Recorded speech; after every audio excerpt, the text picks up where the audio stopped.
You are looking at an airplane loaded with upgrades, the kind every seller brags about. But beneath the shiny glass cockpit and the gleaming LED lights, a legal trap is already set. In the world of aviation, paperwork, not gravity, decides when a plane is grounded. One missing TSO stamp, an undocumented alternator, or a racing seat without proper approval does not just lower your price, it can make your $100,000 aircraft impossible to sell. Over 40% of LED lights fail their FAA check, and a single unchecked logbook line can turn your dream plane into a liability you cannot give away. The real horror is this: most buyers do not even know where to look. So before we even touch a control yoke, ask yourself, would you recognize the first upgrade that dooms a sale? A seller points to the new LED landing light, proud of its brightness and its low power draw. The price tag is $40 online, but the real cost is hidden underneath. Flip the lamp over. There is no TSOI 35E stamp, no FAA approval, just a blank base and a promise from a seller who will never face an inspector. Under federal aviation regulations, that missing stamp is the difference between an airworthy aircraft and a grounded liability. The rule is simple: no TSO, no flight. It does not matter if the light works or if every pilot on the field has one. It matters what the paperwork says. Over 40% of LED lights listed as aircraft on eBay and Amazon fail the FAA ramp check for this exact reason. The DAR does not care about your night visibility. He cares about the TSO label and the logbook entry. Without both, your $40 upgrade is a red tag waiting to happen. Legalizing a non-TSO lamp costs anywhere from $400 to $1,500. Sometimes it is cheaper to throw it in the trash and start over. Every time you see a shiny new part, remember, the paperwork is the part that flies. The rest is just a gamble with your wallet. Pop the cowling and the story gets uglier. That alternator gleaming in the engine bay came off a Chevy pickup in 1995. The mechanic who installed it is long retired. The invoice is gone. The only thing left is a part number that does not match any FAA approval. Under FAR 43, you need a PMA or an STC to keep that alternator legal. No paperwork, no flight. The logbook should show a PMA number and a line referencing Form 337. Most times there is nothing but a scribbled note: installed new alternator, runs great. That is not compliance, that is a red tag waiting to happen.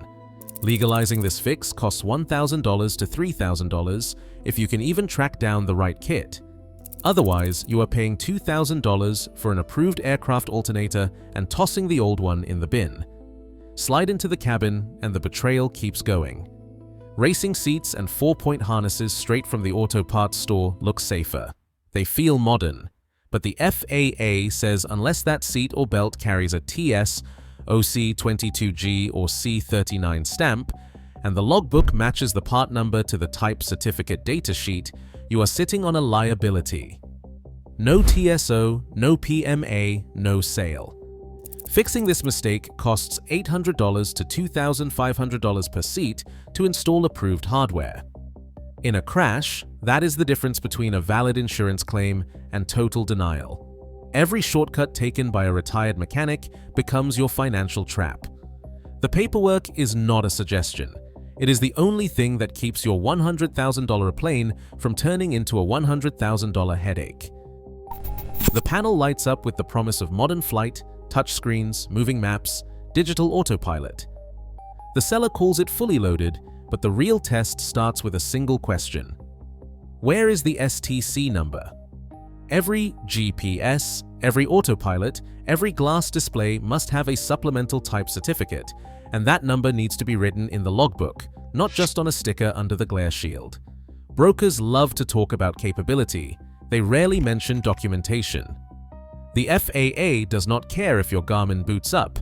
They want to see the STC approval, Form 337, and the log entry signed off by an IA. No entry, no airworthiness.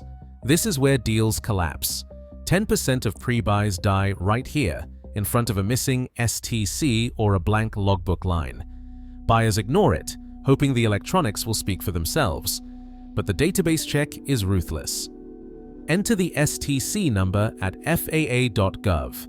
If it does not match the model, the panel becomes a $10,000 liability.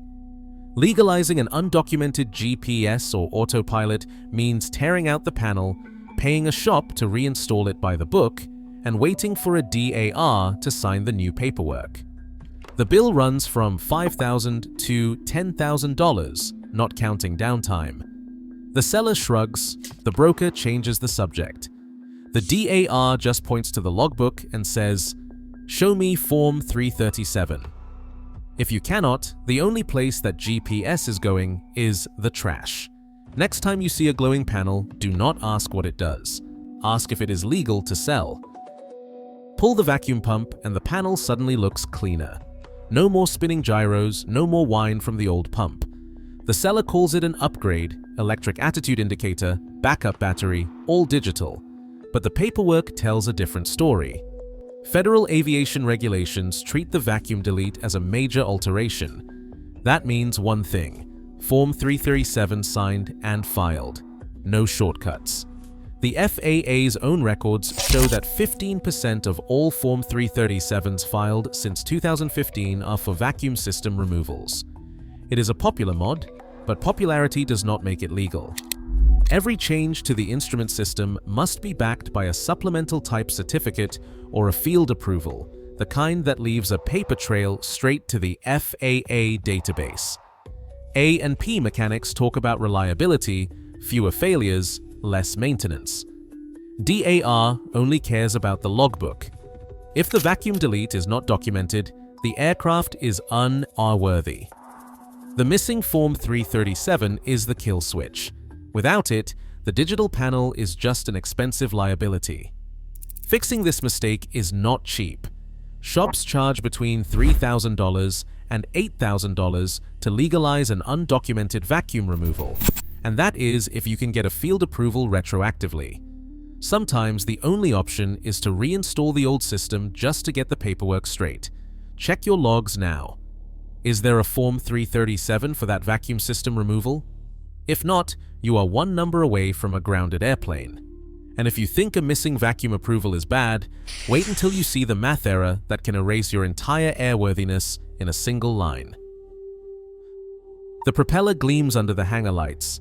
It is a climb prop, pitched for faster takeoff, bigger numbers, and bragging rights.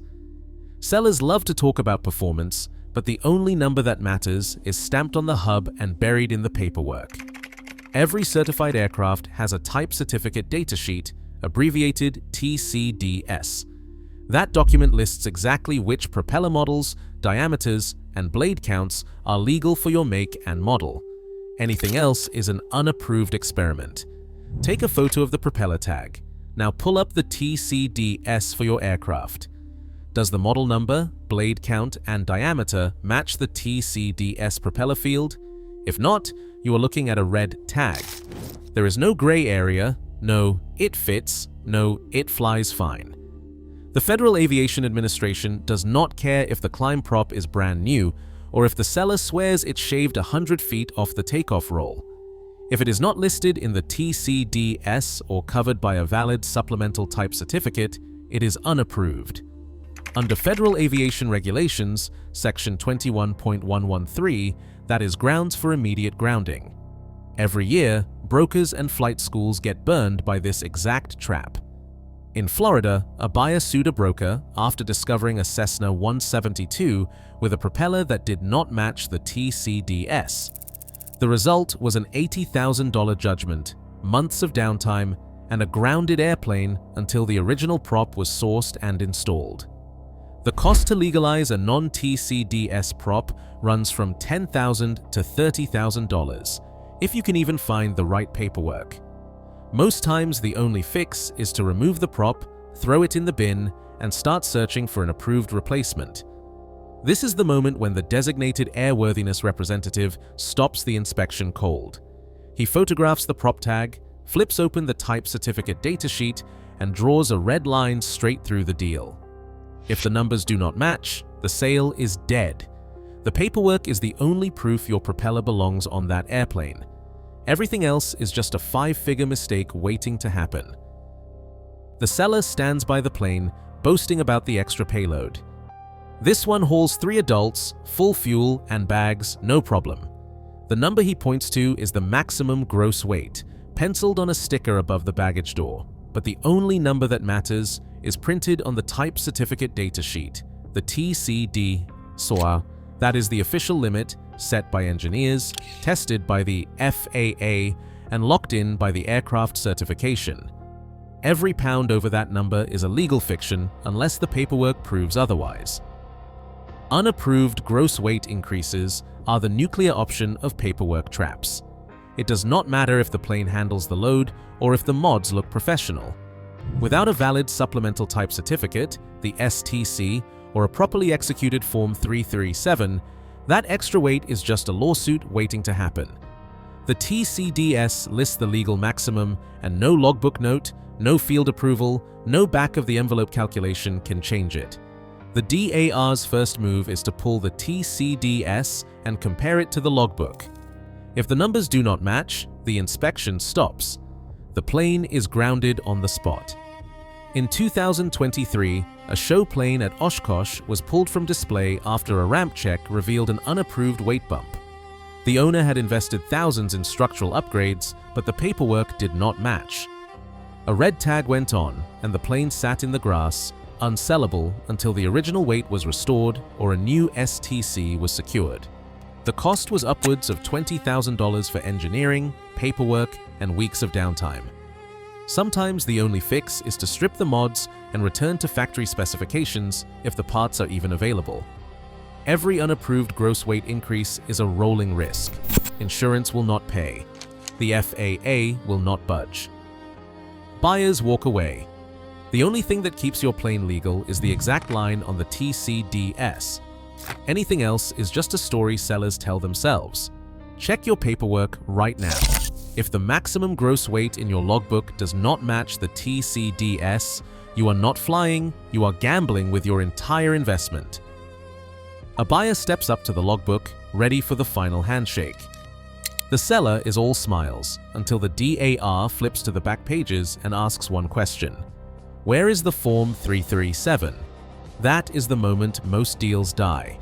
Every major alteration, every non-factory upgrade, every so-called improvement, if it is not documented on a Form 337 and signed by an authorized mechanic or inspector, it does not exist in the eyes of the FAA. No 337, no sale. It is that simple. This is not about missing receipts or faded ink. The Form 337 is the kill switch. It must show the date, a description of the work, the approving certificate number, and a signature that matches the FAA records. The rules are clear. The original stays with the aircraft. The duplicate goes to the FAA. If it is not there, the modification is invisible, and so is your airworthiness. 90% of buyers never cross-check the 337 serial numbers against the actual modification. They see a logbook full of entries, but they miss the one number that matters. The A&P mechanic knows the ritual. Flip to the mod, find the 337 reference, confirm the serial, and match it to the FAA database. The DAR demands it every time. Show me the 8130-3 tag for that alternator. Point to the STC number for that autopilot. Prove it is legal. One missing field, one unmatched serial, and the deal is dead. The FAA does not care how long the part has been flying or how many owners have come and gone. They care about traceability, paperwork that survives every annual, every sale, every inspection. Restoration costs start at $1,000 and climb to $6,000, plus weeks of downtime while a new approval is chased down. Most times, the only fix is to rip out the part and start over. You saved a few hours by skipping the cross-check. Now you are staring at a grounded airplane and a stack of red tags. Before you buy, ask the kill switch question. Where is the 337? A quiet table, 3 numbers. That is all it takes to turn an airworthy airplane into a $100,000 mistake. The seller hands over the weight and balance sheet, confident in the numbers, empty weight, moment, arm. But the datum is wrong. The numbers do not match the type certificate datasheet. The center of gravity calculation is off by 2 inches. No one notices. The plane flies for years and changes hands twice. Then, on a rainy afternoon in 2021, a Piper skids off a runway. The insurance company opens the claim $150,000 in damages. The first thing they ask for is not a photo of the wreck. It is the weight and balance report. The math does not add up. The datum line is off. The claim is denied. The owner is left with a wrecked airplane, a lawsuit, and a stack of bills. This is the ghost in the paperwork. Not a missing part, not a bad mod, but a simple arithmetic error buried in the logs. The Federal Aviation Administration requires every aircraft to have an accurate, current weight, and balance report, signed off after every major change. That means every time a seat is swapped, a propeller is replaced, or an avionics upgrade is installed, the airplane must be reweighed, the numbers recalculated, and the center of gravity verified against the type certificate datasheet. It is not optional. There is no shortcut. The only way to fix a ghost weight and balance is to roll the plane onto certified scales, check the datum, and recalculate every figure by the book. The cost runs $1,500 to $4,000 if you catch it before an accident. After an accident, you are paying out of pocket, fighting your own insurance, and explaining to the Federal Aviation Administration why your logs do not match your airplane. Every buyer thinks the paperwork is just a formality.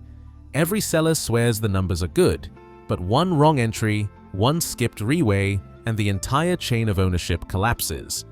The airplane becomes a legal fiction, worthless on paper and unsellable in the real world. That is the final trap. Not a missing part, not a red tag, just a ghost in the math, waiting to erase your airworthiness with a single line.